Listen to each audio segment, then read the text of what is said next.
Buenas, ¿cómo les va? Bienvenidos a una nueva edición de Sin Agenda, este programa de entrevistas que hacemos habitualmente una vez por semana por aquí, por el canal de YouTube de NACPOP. Y en este caso, en el día de hoy, para meternos por ahí en otra actividad, en otra profesión diferente a las que veníamos hablando, con alguien que tiene muchos años en Cañuelas y que tiene mucha experiencia en torno a la educación, como es Alfredo Simón Gómez. Alfredo, ¿cómo estás? Muchas gracias por la invitación, muy bien. Bueno, a ver, lo hacemos siempre con cada uno de los invitados, lo vamos a hacer como con vos también. Si te tenés que presentar, ¿cómo te presentás? Bien, como un docente, un educador que transitó por distintos niveles del sistema educativo. Y siempre, obviamente, con la bandera de la educación pública, tanto de gestión estatal como de gestión privada, pero educación pública. A ver cómo sería eso. ¿Por qué educación pública de gestión privada? Porque muchas veces se olvida que también la educación pública está inserta, digamos, en la educación privada, ¿no? Porque pareciera como que es algo que está aparte, y en realidad son dos patas del mismo sistema.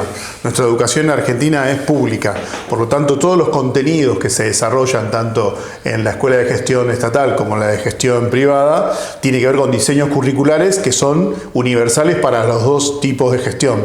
Todos estudiamos lo mismo, nada más que hay algunos que pagan por alguna diferencia en relación a aquellos que estudian la educación pública, porque el contenido sale del mismo lugar. Exactamente, el diseño curricular es exactamente el mismo. Digamos, todo lo que vos tenés que dar en el aula de cada una de las gestiones es exactamente lo mismo. La gestión curricular debiera ser exactamente la misma. ¿En qué año empezaste? Empecé el 15 de mayo de 1989. En un momento muy... Época complicada, digamos. Momento de elección, momento de saqueo, momento de cambio de gobierno. Absolutamente. En ese momento salías de donde estabas estudiando y arrancabas a dar clase. Sí, era un estudiante, era estudiante todavía cuando comencé. Sí, la verdad que fui a un acto público, creo que una de las pocas veces que fui a un acto público, y claro, no había ido nadie porque habían sido las elecciones el día anterior, domingo. Entonces ya llego y estaban, digamos, no había nadie para tomar horas y desplegaron todos los afiches con las posibilidades horarias y tomé un paquete de horas que para ese momento, para un alumno, era verdaderamente increíble. En muchas horas. Muchas horas. El angurriento, te salió el angurriento, el joven angurriento. No sé si tanto, pero la verdad es que fue una linda oportunidad y concentración horaria en alguna escuela también puntual. Y después apareció Cañuelas, ahí nomás. ¿Enseguida? Ahí nomás, sí. Porque una de las profesoras que comienza a hablar conmigo en sala de profesores en una escuela de Lomas venía a trabajar a Cañuelas. Iba a tomar una licencia, la profesora Sonia de la Bianca, y vine a trabajar yo comencé en mayo y ya en el 90 estaba trabajando acá en Cañuelas. Ininterrumpidamente ya me quedé en Cañuelas a trabajar en la escuela Estrada. Siempre profesor de secundaria. ¿Cómo era? ¿Cómo eran aquellos adolescentes con los que te encontraste aquella primera vez, también siendo vos muy joven, si lo ves en perspectiva? Y eran adolescentes con todas las cuestiones de los adolescentes típicos, clásicos del librito hay un libro histórico de psicología que es el de Arminda Verasturi, que te dice los adolescentes tienen esto, tenía todo ello. Pero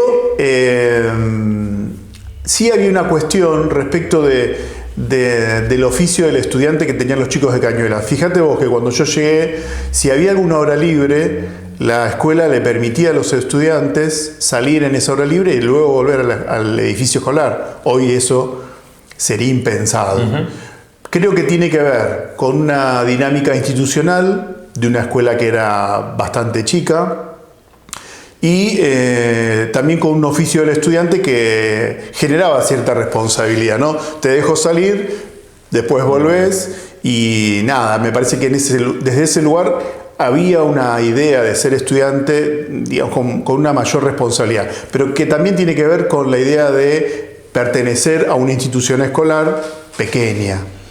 Ahora bien, uno ve algunas imágenes, ahora se usa mucho en Instagram y demás, mostrar los adolescentes de aquella época con los adolescentes de ahora, pero bueno, yo soy una generación que está en el medio.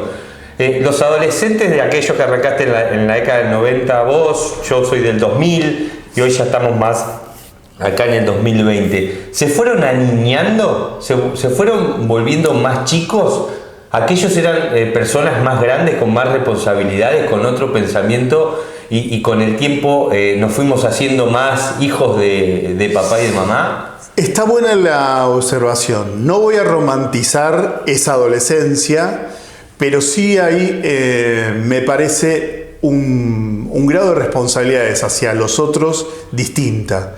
Pero también tiene que ver con una tanda de padres o de familias que hoy no saben decir que no, o no tienen herramientas para decir que no, y entonces hay una frustración en algunas familias de decir, bueno, mira, hasta acá, o esto, o aquello, acá hay un límite, una frontera, y me parece que hoy hay muchas familias que no terminan de definir esas fronteras. Entonces tenés adolescentes que a los que nunca se les dijo que no, vienen al aula, se encuentran con un profesor, una profesora que establece un límite y bueno, es una profesora que no sabe escuchar, que atenta contra la palabra, y muchas veces en realidad tiene que ver con las distintas organizaciones familiares que terminan rompiendo la alianza con la escuela, porque después la palabra de la profesora, la palabra del profesor es degradada en la familia porque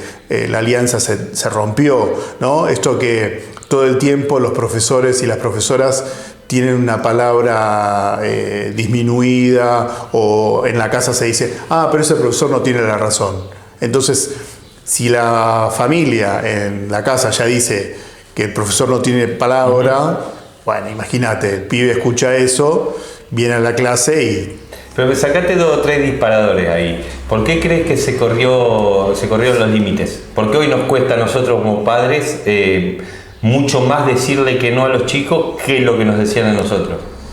Porque creo que hay también una romantización de la relación del papá con los adolescentes, ¿no? Hay una historia, con esto no quiero decir, para los que estén escuchando, no quiero que hay que ser duro con el adolescente o con los adolescentes, las adolescentes. Lo que estoy diciendo es que hay familias donde se pretende, digamos, vincular más desde el amiguismo con el pibe, con la piba, que con lo que implica la responsabilidad parental. A veces la responsabilidad parental necesita de un límite claro, y los chicos muchas veces piden ese límite a gritos. Y el límite no quiere decir que vos dejes de querer a ese pibe o dejes de ver las potencialidades que tiene, ¿no? Porque muchas veces también hay que ver cómo se ponen esos límites. Si vos a tu hijo le decís, sos un idiota, y bueno, es una profecía autocumplida, va a ser un idiota. Ahora, si vos a la piba le decís, mirá, hoy no salís a esa famosa fiesta, digo, del último primer día, el último primer último antedía, el último primer ante. Entonces tenés la familia que dicen, bueno, sí, anda.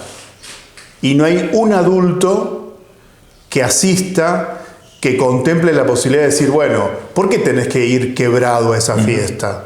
¿No? Hay mucha gente que se preocupa por las redes, el grooming, las cuestiones que tienen que ver con las apuestas, y nadie se preocupa por el alcohol que toman los pibes y las pibas. Antes nos daban mucha menos bola también. Me parece que yo te la voy a cambiar. Hoy no son las familias que también le prestan mucha más atención a sus hijos y a cada uno de los bolonques que tienen sus hijos y le están atrás y lo entienden o lo intentan interpretar un poco más. También con la posibilidad de la asistencia psicológica, además, que cuando nosotros éramos chicos y el no era no, y era decididamente no, pero tampoco había un involucramiento de la familia en cada uno de los temas de los chicos. Y hoy sí está involucrada la familia. Me da esa sensación por ahí. Sí, Está bueno entender que cuando uno habla de los no, estamos siempre hablando, y quiero que se entienda porque si no voy a quedar como el malo de la película, digamos, educar y maternar desde la ternura. La ternura también implica en algún momento tener que hacer un señalamiento. Es cierto que las familias que vos describís eran familias, si estamos hablando de los 90, eran familias que venían atravesados por una cultura institucional recontra autoritaria, donde no se podía de alguna manera interpelar la autoridad. Por eso, lo dije no había discusión. No había discusión. Yo me río hoy cuando los míos me cuestionan cosas. Te interpelan, te yo cuestionan. Me imagino qué hubiese pasado conmigo cuestionando cosas. Olvídate. Pero bueno, eso también tenía que ver con un modelo familiar que hoy ya no está. Por eso yo no soy nostalgioso de ese modelo familiar. Yo creo que los distintos modelos familiares pueden de todas maneras tomar a los chicos y a las chicas desde lo que nosotros llamamos ser sujeto, ¿no? Ser un sujeto también implica tener participación, tener voz, la posibilidad de ser escuchado, esto que te dicen tus chicos, pero vos tenés también como adulto la responsabilidad parental sobre esas criaturas. Entonces, está bueno que tomen la palabra, está bueno que vos puedas estar en todas las actividades que ellos realizan, pero sabiendo que los roles y funciones son distintos. Lo que pasa es que también tenés pibes que en algunas familias funcionan como adultos. Entonces, si vos hoy ves en el colectivo, en el restaurante, una mamá que está dándole la teta a su bebé, que es buenísimo porque hoy la teta se puede dar en cualquier lado, pero está dando la teta y tiene el celular y está scrolleando, como dicen los chicos, bueno, ahí ya te das cuenta cómo esa posibilidad de maternar, digamos, vos a ese bebé le tenés que dar toda la intencionalidad, le tenés que dar la mirada, le tenés que dar la respiración, y bueno, hay hoy una maternidad, ojo, no solamente voy a hablar de la mamá que da la teta, sino también el papá, que ese papá tampoco a veces está, bueno, ahí hay una cuestión que me parece que tenemos que comenzar al menos a interpelar entre nosotros como sociedad, que es cómo estamos paternando, cómo estamos maternando. Y estos niños y niñas también en una época donde se complica todo porque venimos de una pandemia. Entonces, hay que pensar que pareciera que la pandemia no dejó ningún rastro y nadie se hace preguntas sobre lo que pasó. ¿Ves muchos cambios en la escuela? Terrible. La cuestión, digamos, que tiene que ver con la psicología de estos chicos y chicas es terrible. El tema del cutting, ¿no? ¿En qué se ve que fueron afectados por la pandemia? En la salud mental, ¿no? Todas las cuestiones que tienen que ver con la salud. En todos los efectores de salud aumentó la consulta de salud mental de niños, niñas y adolescentes. Digo, algunas situaciones que antes vos veías en adolescentes, hoy las podés observar en los preadolescentes o en niños y niñas que están cursando el quinto o sexto grado. Bueno, son dolencias en salud mental que hay que atenderlas y no es, digamos, pura y exclusivamente de una sociedad que está atravesada por la cuestión económica. No solamente tiene que ver con la pobreza, la clase media o alta. Atraviesa al colectivo, atraviesa las preadolescencias y atraviesa a las adolescencias y también a las juventudes, ¿no? Pensá hoy, pibes de 30, 30 y pico de años que siguen viviendo en su casa, con mamá y papá. Y a todo esto, vos arrancaste que en la década del 90 a dar clases. Vos, no sé, ¿vos crees que el sistema acompaña el cambio, el sistema educativo acompaña el cambio de las sociedades? Porque yo desde que tengo memoria, desde que soy chico y desde que empecé a ir a la escuela secundaria, la culpa siempre fue del sistema educativo. Y yo tengo 41 y pasaron varios gobiernos desde que yo iba a la escuela secundaria, allá cuando arranqué en el año 97-98, y siempre escuché que el problema siempre fue el sistema educativo, y en la edad que yo tengo cambiaron los sistemas educativos varias veces, porque pasamos del quinto año al polimodal, que mi generación fue la primera, después se volvió a salir del polimodal y fuimos a otra, pero siempre el problema es el sistema y se ha cambiado el sistema. ¿Sigue siendo un problema el sistema? Para mí, esto va a ser re polémico. Para eso estamos. Pero le falta audacia a quienes dirigen los sistemas educativos, de sentarse y escuchar más a los pibes y a las pibas, a los chicos y a las chicas. Yo te digo, la llave de los cambios que se pueden dar muchas veces están en las voces y las palabras de los pibes y las pibas. Lo que pasa es que hay que sentarse y escuchar. Entonces, pero sentarse y escuchar implica tomar después resoluciones en función de lo que vos escuchaste.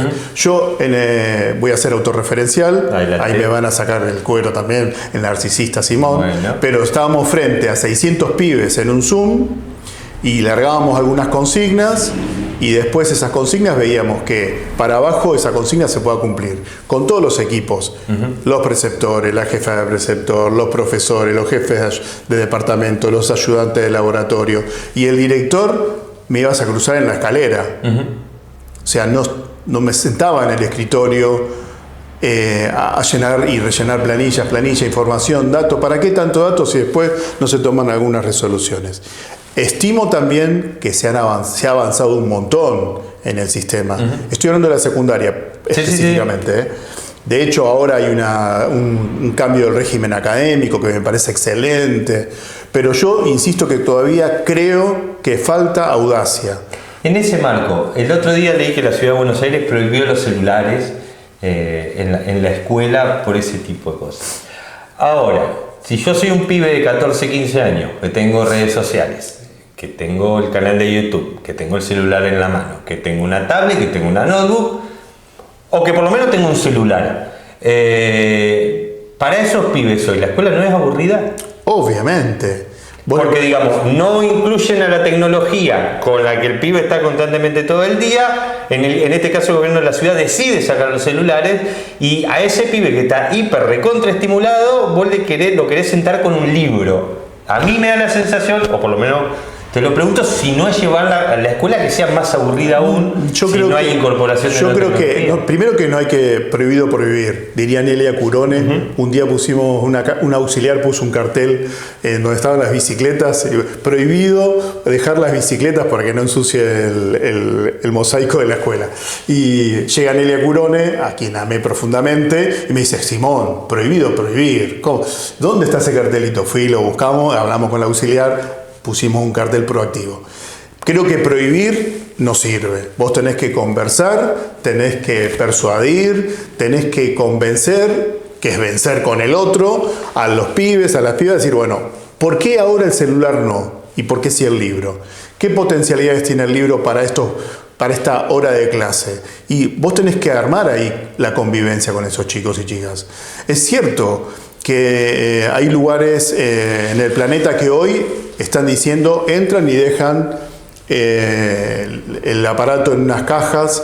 Bueno, yo creo que se puede conversar, pero prohibirlo, sabemos que la prohibición... ¿Pero incorporamos tecnología o no? Obviamente. El video minuto, con esos celulares que tienen, si vos haces una serie de videos minutos, si le haces... Yo digo, hoy no estoy en la secundaria, pero si traes una serie de 10 imágenes, cada uno que con esas 10 imágenes haga un video de 1 minuto, con los distintos programas que tienen, seguramente van a aparecer cosas sumamente creativas. El tema es que a esa tecnología hay que ponerle contenido. Yo tengo alumnos en la universidad que cuando le preguntás cómo se organiza una república, no sabe hablar de los 3 poderes. Y son pibes que han viajado, son pibes que tuvieron la oportunidad de tener una biblioteca en su casa y sin embargo no hubo nadie durante toda su trayectoria académica que le diga lo que es una república. Es una cosa de locos, pero ocurre. 40 personas con un solo profesor, ¿no es también un poco antiguo? Bueno, ahí te digo que me parece que también debieran aparecer nuevos roles y funciones. Si vos tenés la posibilidad de trabajar con tutores adentro del aula. De hecho, nosotros en algún momento tuvimos tutorías en algunas materias, tutorías de convivencia, y los resultados siempre fueron exitosos. ¿Por qué? Porque aparece también en el abanico un nuevo actor que no está. Yo te pregunto, si vos te pones a pensar en tu secundaria, ¿cuánta gente entraba al aula que no estuviese... que no fuera parte que no fuera parte o que de alguna manera no era parte del escenario diario. Nadie. No entraba nadie. O que entre otro profesor por alguna cuestión, a traer una prueba. Rarísimo. Una clase con 2 profesores. No, yo no lo viví nunca. Bueno. Es solamente los finales, o en algún momento cuando vi que ir a recuperar, que era el fin del mundo, que tenía 3 tipos sentados delante tuyo. Bueno, en algún momento nosotros hemos sentado alguna profesora de historia y alguna profesora de geografía en algún año particular. Pero no era para todos. Digamos, no había una sistematicidad y no había una direccionalidad para que vos puedas escuchar en la misma clase a 2 disciplinas con profesoras que estaban recontra capacitadas para darlo. Bueno, eso es creatividad, audacia y ponerle escucha a los pibes, digamos. Y hoy digamos, yo creo que estamos muy fuerte en el adultocentrismo, ¿no? Y también pensar que nuestra escuela fue mejor. Y la verdad que no fue mejor. Porque yo cuando iba a la escuela a mí me medían el corte de pelo con una regla. No me lo contó nadie. A un compañero mío siempre lo cuento, a Marcelo, le cortaron las mechas adelante de todo. Fue un trato tan humillante. Por eso cuando ustedes me tuvieron seguramente yo andaba con los pelos largos. Parecía. Sí, era horrible, pero bueno. Pero era una manera de reivindicar por qué... ¿Qué nos hace, cuánto más sabio te hace un corte de pelo, ¿no? Pero bueno, es también la sujeción de los cuerpos y el Estado tirano, dictatorial, ¿no? De alguna manera haciendo que estés totalmente controlado, ¿no? Para todo esto obviamente que hacen falta recursos, pero a ese sistema también se lo puede cambiar sin ir al centro de la escena en eso. Yo creo, ¿sabes la plata que hay en educación? Es muchísima. Yo creo que... ¿Vos no crees que es una falta de recursos? No, yo creo que no. Yo creo que hay que tener, ya te digo, primero, una buena escucha con los pibes. El Estado provincial, por ejemplo, tiene hoy en día varias líneas prioritarias. Yo creo que hay que hacer que los pibes lleguen a la escuela, aprendan, puedan convivir. No decir que no hay conflicto, porque el conflicto es inherente a la humanidad, pero sí no la violencia, ¿no? Digamos, una cosa es el conflicto, otra cosa es la violencia. Yo creo que me parece que hay que tener una suerte de ser audaz. El sistema, lo que pasa, y me encantó que dijera el sistema ¿qué hace todo el tiempo? Te encapsula. Y sí, hace que vos... encorsetadito entres en el engranaje y el engranaje se mueva. Yo la verdad que tuve directores que me permitieron no ser parte del engranaje. Qué sé yo cuando llegué, Nelia Curone y el profesor Durante me dijeron, primero me nombraron Simón, era así, ¿no? Porque ya había un Tito por ahí dando vueltas. No, Simón, ahí hay un equipo, desembalé una máquina de diapositivas, un proyector de diapositivas y una pantalla nueva que había dado el Ministerio de Educación de la Nación, en ese momento era Escuela Nacional. Así que mis alumnos, durante todo el inicio de mi carrera, diapositivas del Renacimiento, la ilustración. ¿Quién no quiere que salga del sistema? Vos decís, no, bueno, al sistema. Ahí voy. Imagínate, uno entra al sistema y hay otras cátedras también. Y hay gente que no tiene ganas de usar la diapositiva. Y hay gente que no tiene ganas de usar la diapositiva. Entonces, el loquito joven, trae esto, viene de mochilita. Pero hubo gente también que me dio la posibilidad de hacerme un nombre, de armar la cátedra. Nombré a Curone, nombro a Durante, nombro a Patricia Mazzoleni, que fue la que me dijo, che, Simón, participaba, ser jefe de departamento. Hubo gente que me dio oportunidades para seguir creciendo en la carrera. María Elena Mazzoleni, Cristina Sarrail, gente que de alguna manera fue abriéndome camino, pero también porque yo fui y autorreferencial nuevamente, buscando dentro de lo que el sistema te permite algunos huecos para poder desarrollar. Nosotros llevamos los primeros diputados provinciales a un encuentro en provincia de Buenos Aires y llegábamos allá, Cañuelas, sí, y estábamos ahí. Y éramos una escuela que había sido nacional y después pasó a transferencia, ¿no? Y quedamos como el último vagón del tren siendo transferido. Ahí vienen los transferidos.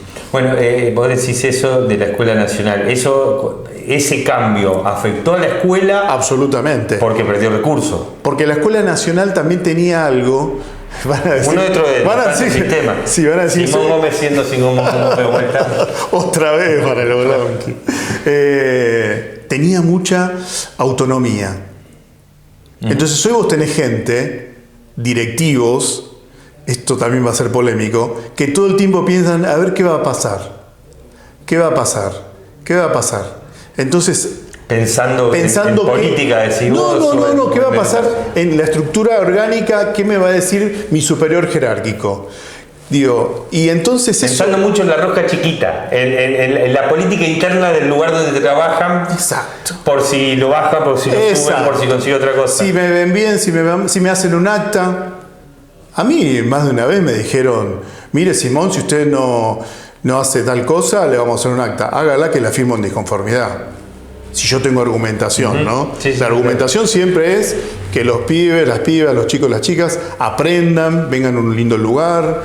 Digo, nosotros hemos hecho cosas muy interesantes en la escuela. Ahora se habla de la ESI. Yo te puedo asegurar que nuestros estudiantes, no porque se me ocurriera a mí, sino porque en la escuela secundaria de la Escuela Estrada tuvimos en todas esas bandejas de la escuelita Estrada una serie de stands con lo que significaba cuidarse, y hablábamos del HIV, y los chicos andaban colgando preservativos en las láminas y nadie se espantaba. Porque era parte de la currícula que nosotros manejábamos. Y después vos venís ahora y todavía hay gente que se espanta por la educación sexual integral. Me parece también ahí hay que sacarse las caretas del mundo adulto, ¿no? Y permitir que estos chicos y chicas que hoy tienen y viven una sexualidad distinta, ¿no? Que viven también un mundo distinto. Por eso digo, no es que sea mejor o peor, es distinto. Sí, claro.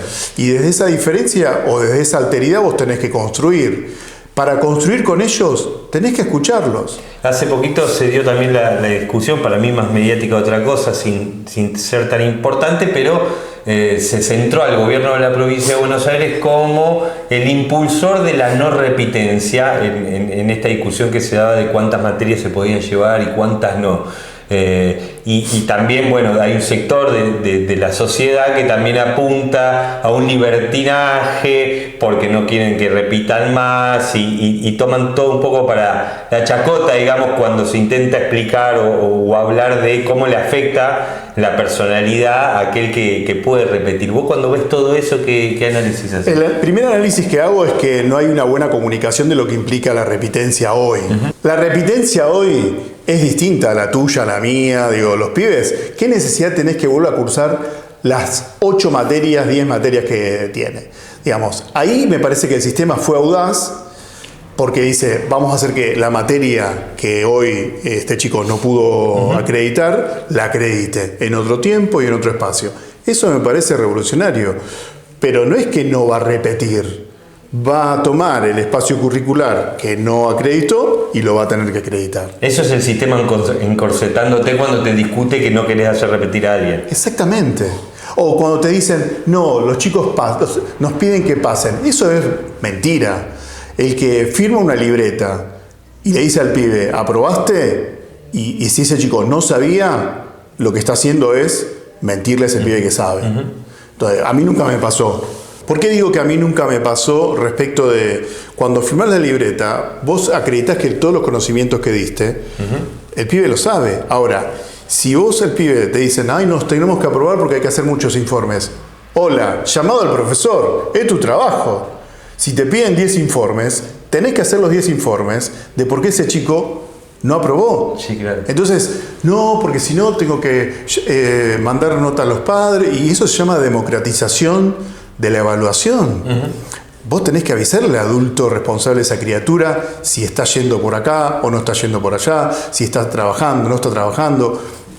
Ahí me parece que cuando alguien y lo he escuchado muchas veces, yo no estoy preparado para esto, bueno, ponete un kiosquito, porque esto es la escuela secundaria. Si no, anda a trabajar a otro lado. Los cambios políticos a nivel nacional y a nivel provincial han sido menos en la provincia de Buenos Aires, excepto el gobierno de María Eugenia Vidal entre el 15 y el 19, siempre ha gobernado el peronismo, pero los cambios de gobierno a nivel nacional y en ese caso en particular a nivel provincial, ¿afecta estrictamente y directamente en la escuela? Y mirá, ¿Se ven los cambios? Sí. Bueno, la obligatoriedad fue algo fabuloso, ¿no? El hecho de que todos los chicos obligatoriamente, y ahí hay otra cosa que el sistema tiene también, el sistema no termina de bancarse que todos estén adentro de la escuela. ¿Te das cuenta? No se lo termina bancando porque dice, ¿cómo? Hay algunos que debieran hacer, te dicen, ¿por qué no hacen trabajos manuales? ¿No? Está un horror. Todos tienen que estar en la escuela. Digamos, ya la ley 1420, 1884, con el liberalismo a full, preparó la idea de la educación obligatoria para la primaria y de ahí en más comenzamos a buscar todos los otros niveles, ¿no? Lo que digo es, acá lo que tenés que tener es un sistema que sepa que vos tenés que trabajar en la heterogeneidad. La heterogeneidad es que tenés pibes y pibas de distintos roles familiares y funcionales que vienen a la escuela y con distintas historias, con distinta mochila, con distinta biografía, y vos tenés que estar preparado para eso. Si no, vuelvo a decir, el que no está preparado para eso tiene que renunciar.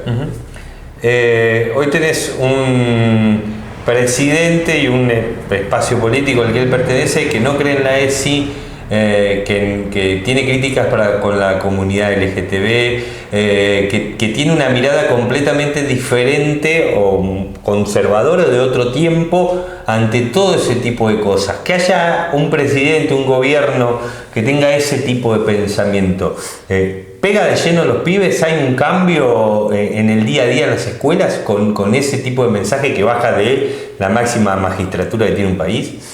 Mira, yo creo que muchos de los pibes que terminaron optando por esta modalidad política pensaron que en algunas cuestiones esta disrupción iba a ser por un camino, ¿no?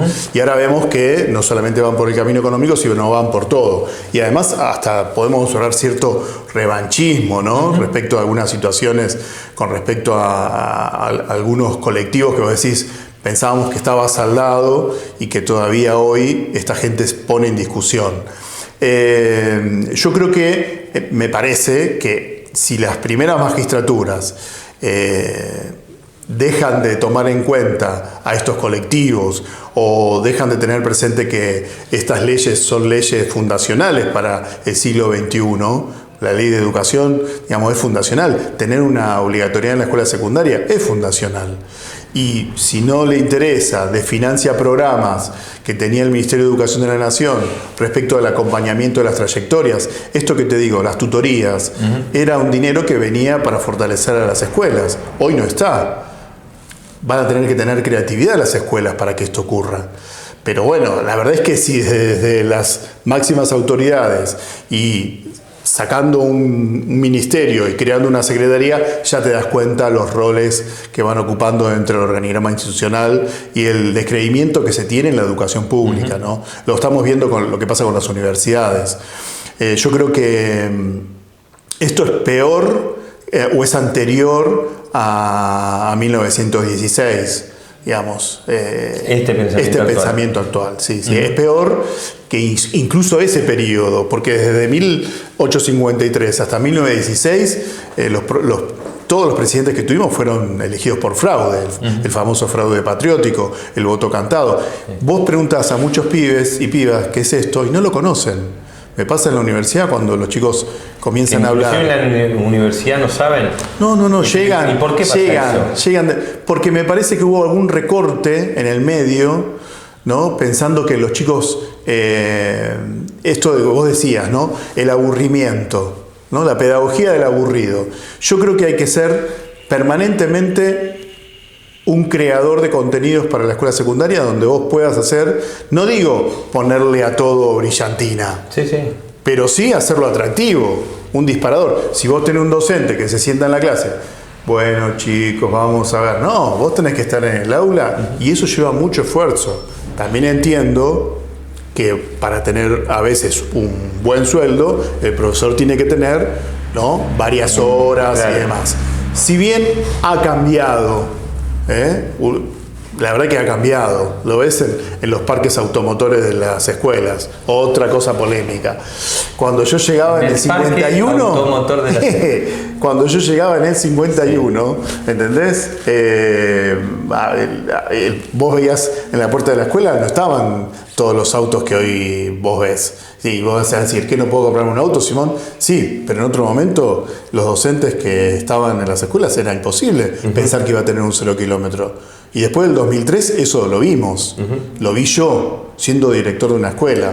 Entonces, ha cambiado. Eso no quiere decir que todavía no, el sueldo docente no es el mejor y el óptimo que tenemos que tener, ¿no?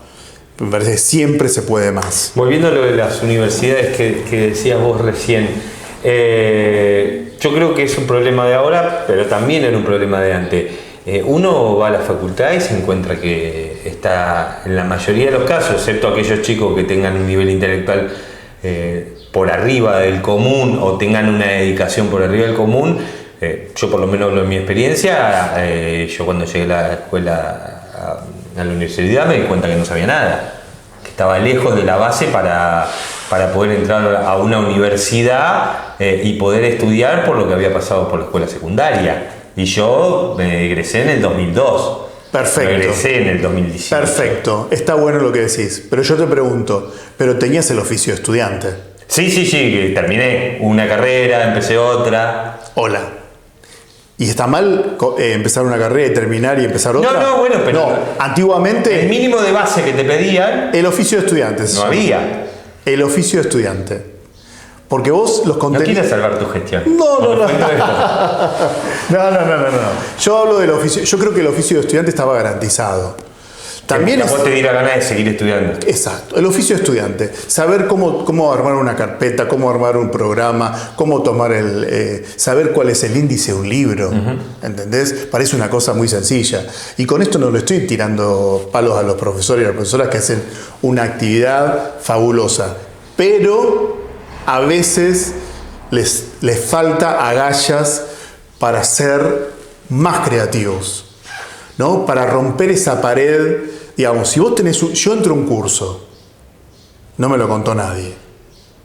Si yo entro a un curso y la profesora está dando clase para los 6 que tengo acá adelante, en el otro círculo están los que, bueno, están jugando con la lapicerita, y en el último están durmiendo todos, hay algo ahí que no está funcionando. ¿Y sabes qué? Llamás a la profesora, pero eso tiene un costo, porque después ¿qué dicen? Este director, mira vos, viene y me dice lo que tengo que hacer. Y sí, hola. Es la gestión. ¿Y gestionar qué es? Hacer que las cosas sucedan. ¿Y qué tiene que suceder? Que el pibe, la piba, aprenda. Entonces, la profesora, si tiene esos 3 círculos concéntricos y ve que en el fondo duerme no 1, 10, no, tenés que ir y elaborar una clase para que esos chicos se incluyan. Digo, nadie te dice que los pibes tienen que estar hoy sentaditos uno atrás de otro. Nombro a mi amiga Mirta Echeverry, una grosa de la educación cañolense. Ibas y los pibes estaban en círculo, la palabra circulaba, la amaban todos los pibes, las pibas. Y una profesora que nunca te iba a levantar la voz, porque el tono de voz de Mirta era bajo. Sí. Y sin embargo, ella, con su sabiduría y con su don de querer enseñar siempre más, lograba cosas impresionantes. La nombro a ella porque es una amiga. Sí, claro. Tengo miles de profesores que hicieron muchas cosas muy poderosas durante todo este tiempo. Y hoy ya jubilado como docente, pero en el rol de secretario de la niñez y la adolescencia en Cañuelas. ¿Cómo te va en ese cargo? Un poco qué es lo que hacen y qué es lo que buscas, porque te terminaste quedando acá, en este caso para cumplir ese rol que ya llevas un par de años haciéndolo. Sí, la verdad es que fue todo un desafío, porque, como lo dijimos en alguna oportunidad, no hay secretarías de niñez y adolescencia en los municipios. Siempre la niñez está supeditada a otras áreas de gobierno. Por lo tanto, acá Marisa tuvo como una cosa bien para adelante de poner un espacio solo para la niñez y la adolescencia. ¿Qué significa eso? Significa poner en valor a alguien que no tiene voz, porque los niños y niñas finalmente están mediados por la voz de los adultos. Entonces, en nuestro caso, logramos hacer que no solamente toda la parte de vulneración de derechos sea parte de la Secretaría, porque tenemos que restituir esos derechos, sino también todo un área de promoción de derechos, ¿no?